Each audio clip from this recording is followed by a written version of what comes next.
अस्सलामु अलैकुम वरहमतुल्लाहि वबरकातुहू। दोस्तों, मेरे चैनल में खुश आमदीद। ये मेरे व्यूअर की तरफ से एक कमेंट आया है। कहते हैं जी 74LS151 इस आईसी के बारे में कुछ बताएं। ये क्या काम करती है, इसका फंक्शन क्या है। तो इसके लिए हम ये आईसी ले लेते हैं और इसको डिटेल से डिस्कस करेंगे कि ये काम कैसे करती है। इसमें दो तरह के नंबर आते हैं, एक होता है SN54 और एक होता है SN74। जो 54 नंबर होता है, जो नंबर 54 से स्टार्ट होगा, SN54 मिलिट्री स्पेक्स और इंडस्ट्रियल स्पेक्स है और ठंडे इलाकों के लिए है, जहाँ पे टेम्परेचर -40 -55 और ऊपर 120 125 डिग्री तक, तो वहाँ पर ये चलेगी। तो इंडस्ट्रियल स्पेक्स और मिलिट्री स्पेक्स। और ये है कमर्शियल, जो कि आम इलेक्ट्रॉनिक्स में इस्तेमाल होती है। दोनों में टेम्परेचर डिफरेंस आ गया। आगे है 151। इसमें चाहे 74 में हो चाहे 54 में हो, 151 151A, S151, LS151, आगे N भी हो सकता है, J भी हो सकता है, MN भी हो सकता है, लेकिन जो बेसिक नंबर है वो 151। उसके साथ अगर S होगा, LS होगा, 151A होगा, 151 सिंपल होगा, HC 151 होगा या HCT 151 होगा। इसके अलावा और भी नंबर, यानी इसमें जो जेनेरिक नंबर है वो 151 और 74 या 54, इसके दरमियान में जो भी चीज़ें होंगी वो उसकी टेक्नोलॉजी पे फोकस करेंगी। और इनमें फ़र्क क्या है? इनमें फ़र्क है एक तो स्विचिंग फ्रीक्वेंसी का, प्रोपगेशन डिले का। फ्रीक्वेंसी तो समझ आ गई, तो प्रोपगेशन डिले क्या होता है कि इनपुट और आउटपुट के दरमियान कितना टाइम डिफरेंस होगा। हमने यहाँ पर इनपुट दी, कितने नैनो सेकंड के बाद, यहाँ से प्रोसेस होने के बाद, इसके जितने गेट्स हैं उस पर से गुजरने के बाद यहाँ पर पहुँचेगी, वो है प्रोपगेशन डिले। सादा ज़ुबान में इसको प्रोसेसिंग टाइम कह सकते हैं कि ये आईसी इनपुट लेने के बाद कितनी देर के बाद आउटपुट देगी, क्योंकि इसमें कैपेसिटेंस भी इन्वॉल्व होती है, स्विचिंग, रेजिस्टेंस, सारे कहानी इसमें होती है। तो high frequency switching, rise time, fall time, वो सारी चीज़ें बर्दाश्त करने के बाद ये कितनी देर के बाद आउटपुट देगी। अभी इससे होता क्या है, LS151 है तो फैमिली एक ही, फंक्शन एक ही है, लेकिन ये हो सकता है दूसरी जगह पे काम ना करे। तीसरा इसमें फ़र्क होता है पावर डिसिपेशन का। LS151 ये सबसे कम पावर यूज़ करती है, इसके अलावा जो दूसरी हैं वो ज़्यादा पावर कंज्यूम करती हैं, पावर डिसिपेट करती हैं। तो ये भी एक फ़र्क होता है। चलें जी, अभी इसकी बात करते हैं कि ये है क्या। उसको समझने के लिए एक थोड़ी सी कहानी और सुन लें। वो कहानी ये है कि हमने ये रोटरी स्विच देखा होगा। अगर इसको ज़रा गौर से हम देखेंगे तो इसमें एक नॉब है, ये मल्टी पोजीशन स्विच है। अगर मैं इसको थोड़ा सा क्लोज कर लूँ, अभी देखिए ये इसका आउटपुट टर्मिनल है जो कॉमन आउट है, ये वाली। यहाँ पर ये इसका कॉमन आउट है, ये इसकी पार्किंग पोजीशन है, यहाँ पे ये 0 पे पार्क है, यानी अभी इस वक्त इसकी ये जो नॉच है ये किसी के साथ भी नहीं मिली हुई, ये सेंटर रिंग बिल्कुल फ्री है। अभी ये इस जगह पे रुकी हुई है। अगर मैं इसको यहाँ से नॉब को घुमाऊंगा, पहली पोजीशन पे करूँगा, तो ये देखें ये जो नॉच थी ये यहाँ से चली और इसके साथ मिल गई, और ये रिंग के साथ परमानेंट मिला हुआ है। चाहे ये नॉच किसी भी जगह पे जाए, कॉन्टैक्ट किसी भी जगह पे जाए, इसने आउटपुट देनी ही देनी है। तो अभी पोजीशन नंबर 1 पे पहली आउटपुट ऑन होगी, 2 पे करेंगे तो दूसरी आउटपुट, तीसरी। अभी बाकी सारी इनपुट्स जैसे भी हैं खड़ी हैं, कोई मसला नहीं, लेकिन जो सिलेक्टेड है उस पे जो भी वोल्टेज होंगे वो यहाँ से गुजरेंगे और आउटपुट पे चले जाएंगे। जो हम रोटरी पोजीशन यहाँ से सिलेक्ट करेंगे, उसके सामने वाली पिन जो भी होगी उस पे जो वोल्टेज होंगे वो आउटपुट पॉइंट पे चले जाएंगे। तो ये समझ लें ये मैकेनिकल रोटरी स्विच है। काम कैसे कर रहा है, यहाँ पर इसकी 8 हम कह देते हैं कि इनपुट्स हैं, 2 3 4 5 6 7 और ये 8। एक हमने कहा ये इसका आउटपुट पॉइंट है। अभी इसके दरमियान में यहाँ पर हमने एक ये स्लाइडर आर्म लगाया हुआ है। अगर तो ये पोजीशन 1 पे होगा, ये नाब, तो पहली आउटपुट निकल जाएगी। 2 पे होगा तो पोजीशन नंबर 2 की आउटपुट जो भी होगी वो यहाँ पे आ जाएगी। यानी जो हम पोजीशन सेलेक्ट करेंगे वही आउटपुट आगे चली जाएगी। 8 इनपुट अपनी मर्ज़ी से सिलेक्ट करके हम एक आउटपुट लेंगे, उनमें से कोई एक जो पोजीशन सेलेक्ट करेंगे। ये है मल्टीप्लेक्सर, यानी 8 लाइन पे आने वाला डाटा, जो भी डाटा हम चाहें स्लाइडर उधर मोड़ेंगे वो आउटपुट पे ले लेंगे। इसको कहते हैं डाटा सिलेक्टर या मल्टीप्लेक्सर। ये मैकेनिकल स्विच है। और अगर मैं यहाँ पे कहूँगा, ये मेरे पास 3 आईसियाँ हैं और तीनों जो मैंने पहले बात की थी, ये तीनों डिफरेंट सैंपल हैं मेरे पास। इनको हम देख लेते हैं। ये भी मेरे पास एक है 74-151 और दूसरी है 74LS151 और एक है 54C151J। ये मिलिट्री स्पेक है और ये कमर्शियल है। मिलिट्री और इंडस्ट्रियल यानी दोनों में टेम्परेचर डिफरेंस हो गया। जो दरमियान में ये नंबर आएगा LSC, HCT, HCS, वो होगा पावर डिसिपेशन का, प्रोपगेशन डिले का। अभी इसमें से हम कोई एक आईसी ले लेते हैं तीनों में से।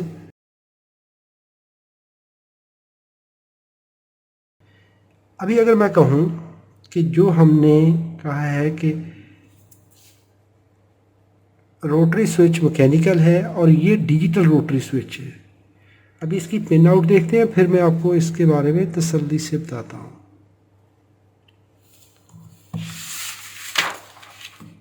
यहाँ पर देखें, पिन नंबर 16 इसकी सप्लाई पिन है, VCC पिन। किसी भी चिप को बाइस करने के लिए, उसको पावर ऑन करने के लिए हमें ये सप्लाई देना पड़ती है। इसके बाद ग्राउंड है, ये तो होगी 2 पिनें। फिर इसके बाद यहाँ पर 3 पिनें हैं, S0, S1, S2। ये 3 इसकी सिलेक्टर पिनें हैं।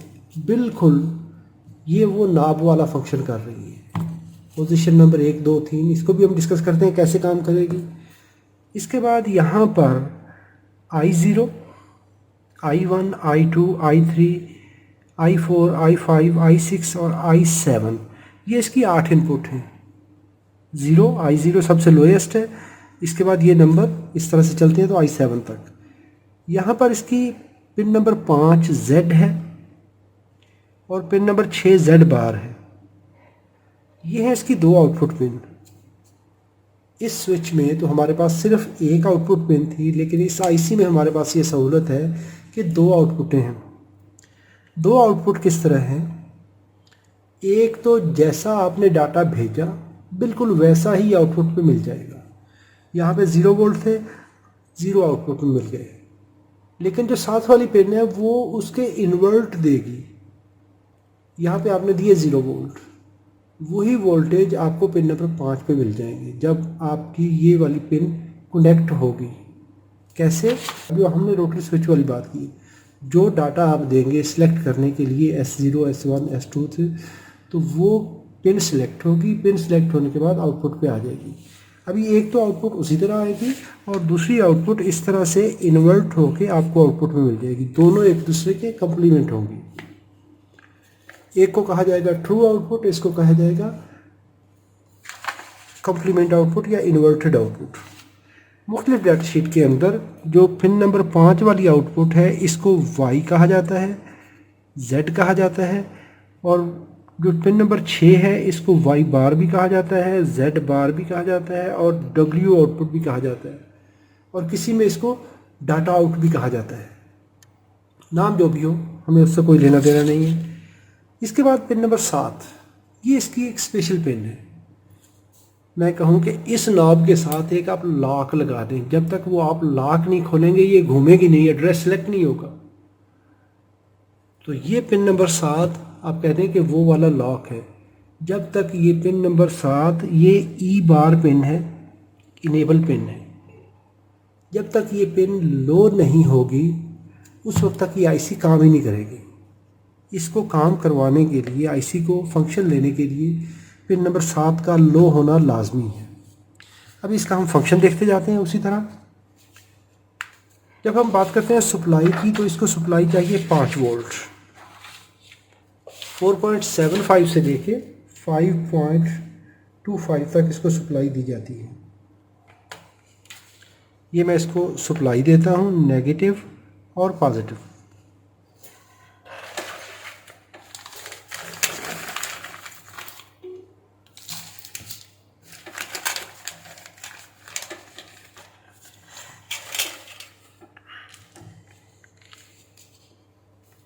अभी पॉजिटिव और नेगेटिव रेल को हम इकट्ठा जोड़ लेते हैं, ऊपर वाली और नीचे वाली को। ये नेगेटिव को नेगेटिव के साथ मिला लेते हैं और पॉजिटिव रेल को पॉजिटिव के साथ मिला लेंगे ताकि हमें सिग्नल देने में आसानी हो।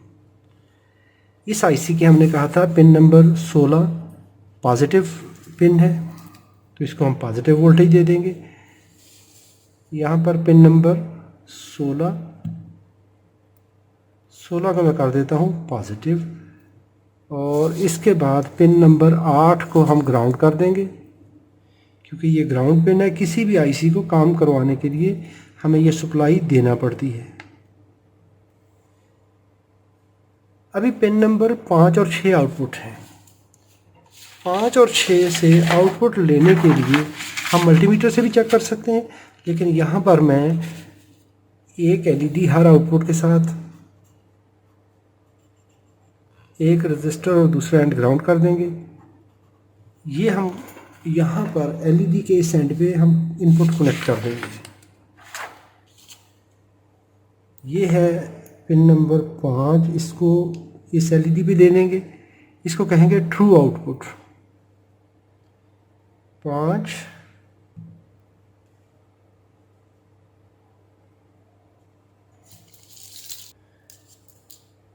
इसके बाद पिन नंबर 6 को यहाँ पर जो कॉम्प्लीमेंट आउटपुट है वो कनेक्ट कर देंगे। अगर एक हाई होगी तो दूसरी को ऑटोमेटिक लो रहना पड़ेगा। अगर इसकी हम यहाँ पर डाटा शीट देखेंगे तो इसके अंदर देखें तो ये इस तरह करके लॉजिक सर्किट है इसका। और अगर इसको देखेंगे तो यहाँ पर अगर 7 नंबर ये वाली इस गेट को भी मिल रही है, इस गेट को भी मिल रही है। यहाँ पे रेगुलर आउटपुट आ रही है पिन नंबर 5 पे, और पिन नंबर 6 पे इन्वर्ट होके आ रही है, यानी दोनों में से एक हाई एक लो। इसके बाद बारी आती है पिन नंबर 7 की। ये 3 हम दे देते हैं इनपुट के लिए। पिन नंबर 7,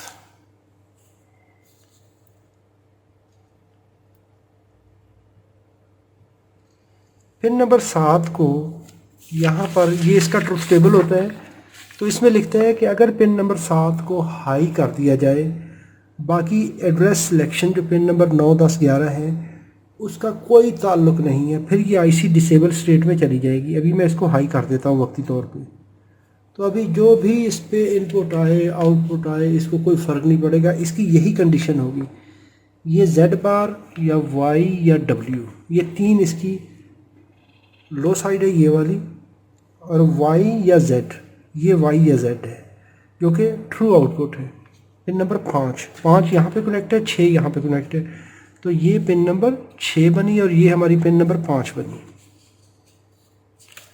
यहाँ पर अभी एड्रेस सिलेक्शन हम कर लेते हैं। S0 ये है पिन नंबर 11। इसके बाद पिन नंबर 10 लगा लेते हैं और पिन नंबर 9 लगा लेते हैं।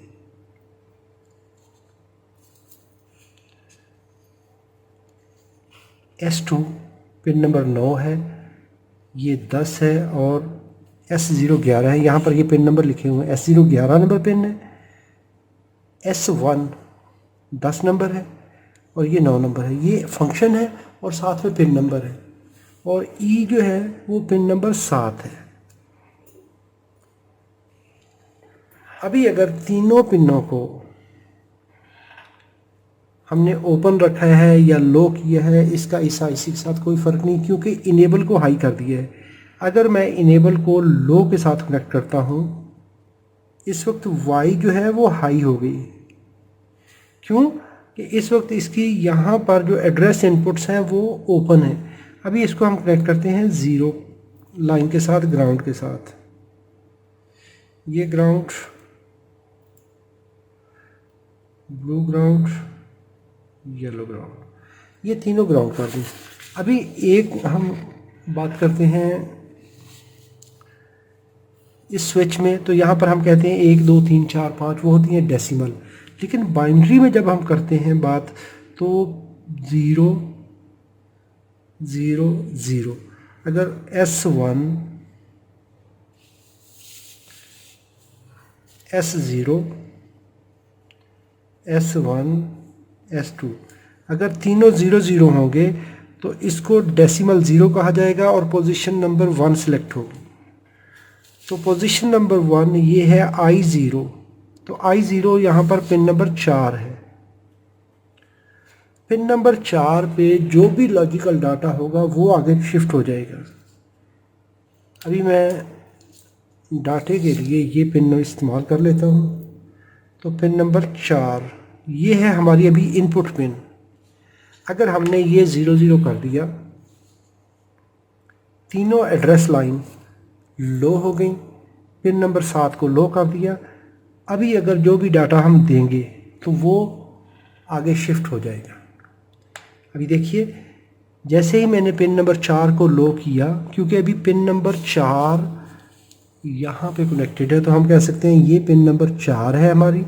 इसके लिए मैंने S2 S1 S0 को 0 0 0 किया और पिन नंबर 7 को भी 0 किया। तो अगर इस वक्त पिन नंबर 4 पे 0 वोल्ट होंगे तो 0 आगे आ जाएंगे, अगर 5 वोल्ट देंगे तो 5 आगे चले जाएंगे। दूसरी पिन उसके अपोजिट हो जाएगी, यानी अभी ये पिन काम करेगी। अगर किसी वक्त हम इनेबल पिन को हाई कर देते हैं तो ये आईसी लॉक हो जाएगी, ना लो ना हाई। यानी जो 4 से पिन नंबर 4 से इनपुट आ रही थी वो यहाँ से रुक गई, क्योंकि हमने ये लॉक लगा दिया। जैसे ही इसको लो करेंगे तो आईसी इनेबल हो जाएगी। ये अभी अगर 0 0 1 कर देंगे तो ये पिन नंबर 9 10 11 है, 9 10 11। इस पोजीशन के लिए 0 0 1 कर देंगे और पिन नंबर 7 जो है ये हमारी परमानेंट लो रहेगी। किसी वक्त भी इसको हाई करेंगे तो आउटपुट रुक जाएगी। इसके लिए अभी पिन नंबर 3 कनेक्ट होगी। तो 11 नंबर पिन ये येलो वाली, अगर इसको हम हाई कर देंगे तो अभी पिन नंबर 3 कनेक्ट होगी। अभी 4 का कोई अमल दखल नहीं रहा, क्योंकि हमने इस स्विच को चेंज कर दिया है पिन नंबर 3 के साथ। तो अभी जो भी डाटा पिन नंबर 3 पे होगा वो आगे चला जाएगा। ये देखिए, अभी ये पिन नंबर 3 हो गई, बिल्कुल उस तरह जैसे ये रोटरी स्विच अगर इस पोजीशन पे है तो 1 नंबर पिन का डाटा आगे जाएगा, बाकी पिनों पे कुछ भी आता रहे कोई मसला नहीं। इस पे जो डाटा चेंज होता रहे कोई मसला नहीं, सिर्फ पिन नंबर 1 कनेक्ट होगी। बिल्कुल उस तरह हमने 0 0 1 किया तो इस आईसी के लॉजिक ने पिन नंबर 3 को आउटपुट के साथ कनेक्ट करवा दिया। अभी इसके आगे पिन नंबर 2 है, I2। तो पिन नंबर 2 जो है उसके लिए हमें डाटा देना पड़ेगा। 2 की बाइनरी होगी 0 1 0। तो पिन नंबर 10 हाई होगी, ये पिन नंबर 10 हाई हो गई और यहाँ से पिन नंबर 2 पे डाटा देंगे। ये अभी पिन नंबर 2 ऑनलाइन हो गई है। जो भी डाटा हाई होगा हाई आगे जाएगा 5 नंबर पिन पे, 6 लो हो जाएगी। लो देंगे तो 5 लो होगी, 6 हाई हो जाएगी, दोनों एक दूसरे के अपोजिट। इसके बाद इससे नेक्स्ट पोजीशन है पिन नंबर 1 वाली। उसके लिए आपको पोजीशन नंबर 3 सेलेक्ट करनी होगी, बाइनरी कोड सेलेक्ट करना होगा यहाँ से S0 S1 S2। तो इसके लिए अभी 011 पिन नंबर 11 को हाई करना पड़ेगा। ये पिन नंबर 11 हाई हो गई, तो अभी पिन नंबर 1 जो है वो ऑनलाइन हो जाएगी। ये पिन नंबर 1 अभी एक्टिव हो गई है। इसी वक्त अगर पिन नंबर 7 को चेंज कर दिया जाए, इनेबल पिन को हाई कर दिया जाए, तो आईसी अपना काम वहीं पे लॉक कर देगी। ये माइक्रो कंट्रोलर या कंप्यूटर इस तरीके से डाटा एक्सेस करता है। मुख्तलिफ जगह से जो डाटा उसने लेना होता है वो यहाँ से ले रहा होता है और इस तरीके से ले रहा होता है। 1 के बाद है पिन नंबर 15। तो इसके लिए नेक्स्ट बाइनरी डिजिट जो होता है वो 100 होता है। तो अभी पिन नंबर 9 को हाई करेंगे, दूसरी 2 पिनों को लो करेंगे, पिन नंबर 7 को लो करेंगे, तो हमारी पिन नंबर 15 ऑनलाइन हो जाएगी। दूसरी दोनों पिनें लो हो जाएंगी। तो अभी हमारी पिन नंबर ये 15। अभी जो 15 पे डाटा आएगा, देखें 15 का डाटा, हमने 15 का एड्रेस दिया कि हमें पिन नंबर 15 का डाटा देना है। तो यहाँ पर ये पूरी लोकेशन उस तरह लिखी हुई है। 15 नंबर पिन I4। तो I4 की ये 2 इनपुट्स हैं। तो इसको देखेंगे तो हाई लो लो, ये हमने कहा है हाई लो लो, हाई लो लो, और ये इनेबल पिन भी लो है। तो पिन नंबर 15 I4, इसको इनपुट नंबर 4 कहा जाता है। तो ये ऑनलाइन हो गई है। अभी I5 है पिन नंबर 14। 14 के लिए जो डाटा देना है वो आपने देना है 101, यानी पिन नंबर 11 को हाई करना है। 11 हाई हो गई और 10 को लो करना है, 9 को हाई करना है। तो अभी ये हमारी पिन नंबर 14 लाइन पे आ गई। ये अभी पिन नंबर 14 वर्क कर रही है। यहाँ पर मैंने ये पिन नंबर 14 पे लगाई है। इसके बाद है I6। इसके लिए 110, यानी 9 और 10 को हाई करेंगे, 11 को लो करेंगे। ये हाई हो गई और 11 लो हो गई। तो अभी हमारी जो पिन है वो ये वाली, ये परमानेंटली जुड़ी हुई होती हैं मुख्तलिफ आईसीज़ के साथ, मुख्तलिफ डाटा के साथ। तो जब कंप्यूटर अपना इन 3 पिनों पे कोड चेंज करेगा 9, 10, 11 पे, तो 8 मुख्तलिफ लाइनों से वो जिसको चाहे कोड के अंदर जो उसने लिखा है कि इस वक्त आपने फ़लाँ पिन से डाटा लेना है, तो वो ये 3 पिनों का कोड लिखेगा और उस आईसी से या उस पोर्शन से, उस इलाके से वो डाटा एक्सेस करेगा कि उसकी कंडीशन क्या है, हाई है या लो है, ट्रू है या फॉल्स है। अभी पिन नंबर 12 आ जाए, I7 8वीं आउटपुट है। तो इसके लिए 111, यानी तीनों इनपुट एड्रेस इनपुट्स अगर हाई होंगी और इनेबल पिन लो होगा, तो उस वक्त हमारी जो पिन नंबर 12 है वो लाइन पे आ जाएगी। ये तो कंप्यूटर में जो कोड लिखा है उस कोड को यूटिलाइज़ करते हुए कंप्यूटर या प्रोसेसर, माइक्रो कंट्रोलर इन 3 पिनों को एड्रेस करेगा, मुतलका उस सेक्शन से जाके डाटा ले लेगा कि कौन सा डाटा किस वक्त लेना है, क्या कंडीशन है। यहाँ पर हमने डिस्कस कर लिया कि 5 और 6 एक दूसरे के अपोजिट होती हैं। अगर एक लो है तो दूसरी हाई होगी। ये बात वेरिफिकेशन के लिए होती है कि कहीं फॉल्स डाटा ना आ जाए, कहीं गलत डाटा ना आ जाए। अगर आप समझते हैं कि ये वीडियो मालूमाती है तो इसको लाइक ज़रूर कीजिएगा। अपना और अपने प्यारों का बहुत सारा ख्याल रखिए। अल्लाह रब्बुल इज़्ज़त आप सबको सलामत रखे, अपनी हिफाजत में रखिए। अस्सलामु अलैकुम व रहमतुल्लाहि व बरकातुहू।